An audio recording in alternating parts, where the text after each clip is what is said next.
Hello guys! Good afternoon sa inyong lahat. For today's video is magkukuking serye na naman tayo. And then, by the way, may kukunin ako. By the way guys, excited na akong gamitin ang aking new chopping board. Ayan, malaki siya guys. Ayan. Kaya magkukuking serye tayo. Ang lulutuin ko for today's video is yung beef with broccoli. Ito yung beef natin. So, ayan. Parang ilang loaves ba to? Ilang pound ba to? Hindi ko alam. Basta. Tapos, may isa pala akong broccoli dito. Ito. Sasahog ko siya dito lahat. Ayan. And then, yung bawang at saka luya natin. So, yun lang yung gagamitin ko. Tapos, lagyan natin ng oyster sauce. Yun. Very simple. So, abangan nyo guys. So, pasensya na guys, medyo magulo pa yung kusina namin kasi hindi pa namin na-arrange. Tapos, on this coming Wednesday pa yung mga other furniture like yung mga computer desk, yung mga bookshelf namin. Kasi yung yung dun sa previous namin na apartment nasira. So, we don't know if the moving company will going to replace it. So, just stay tuned. Gagawin natin ang ating bagong chopping board.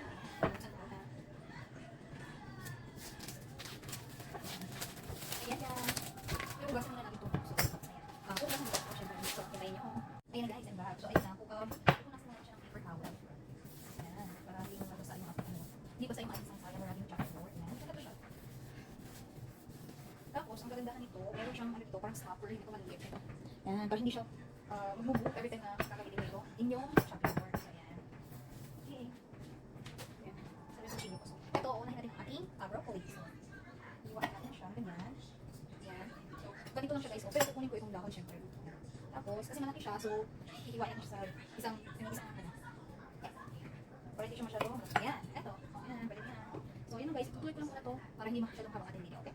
So, yun na nga guys, tapos na ko nang mahiwa ito ating broccoli. Medyo marami-rami siya. So, okay lang yan. Mas marami, mas masarap yung gulay nyo, no? So, minsan na kasi kami naggugulay guys. And also, sa previous video ko pala guys, sa mga cooking series ko, no, nakapagluto na ako ng itong broccoli. So, yun lang guys, abangan nyo ulit. Ating next na gagawin is itong mag-shop din ako nitong ating mga sangkap natin, itong ating mga aromatics. Ayun. So, ayun nga guys, mag-start na tayong magluto kasi prepare ko na lahat ng ating ingredients. So, see, on na natin ang ating stove. Tapos kung kailangan ko ng butter instead of oil, I will use butter this time, okay? This is an unsalted butter. Yeah.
Kaya pala guys, while waiting na, pangutin natin yung ating beef, magluluto tayo ng kanin. So, ilagay ko yung kanin since konti na lang itong kanin natin, I will cook another one. So, nilagay ko pala ito sa chiller din sa fridge kasi, ano siya, hindi masira. So, yan. Rice is life, remember? Naluto na natin ang ating rice. So, dito na tayo, babalik tayo sa ating beef na pinakakuluan. Yan.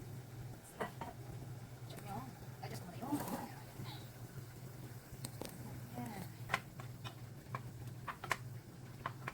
Since may tubig na siya, lalagyan natin siya ng konting oyster sauce. Oyster sauce. And, soy sauce. Really? Nice.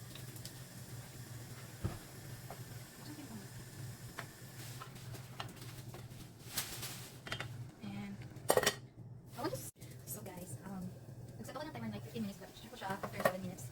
So, check natin yung karne.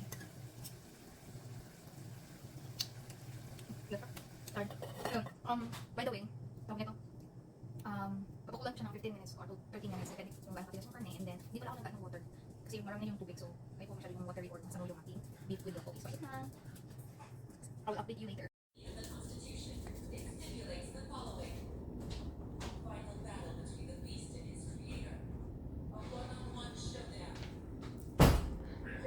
Forgot to put some sesame seeds.